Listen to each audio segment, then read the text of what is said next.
Thank you. There's increasing data that suggests that most of transmission is happening indoors rather than outdoors. Less than 10% of documented transmission in many studies have occurred outdoors. We also know that there's almost a 20-fold increased risk of transmission in the indoor setting and the outdoor setting. That, coupled with the fact that we now have 37% of people over the age of 18 fully vaccinated, and the fact that our case rates are now starting to come down, motivated our change in guidance. As noted, this is the third time we've changed our guidance for fully vaccinated people. And as more people get vaccinated and as case rates continue to come down, we will come up with further updates. What we're saying is states that have mask requirements outdoors, if people are vaccinated, we no longer feel that the vaccinated people require masks outdoors. So to the extent that those are consistent, I do want to sort of convey this outdoor large public venues such as concerts, stadiums, and things like that. And a lot of that is the inability to distinguish between vaccinated and unvaccinated, and to say that in those settings, when you have that density, we really do worry about protecting the unvaccinated people.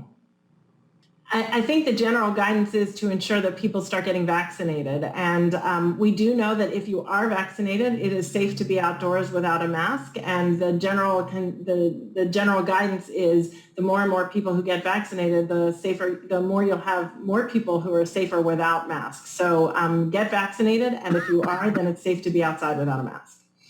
What I'll get back to is the basic concepts, because if we define a small and medium-sized gathering, we actually also have to define the size of the space that it's in, the ventilation that is occurring, the space between people. And so I think we should get back to the general concepts. Small and medium-sized gatherings for people who are outside and vaccinated can safely be done without a mask. But we really do want people who are unvaccinated to limit the interaction with people and to go back to the basic principles of increased ventilation and increased spacing for any given size.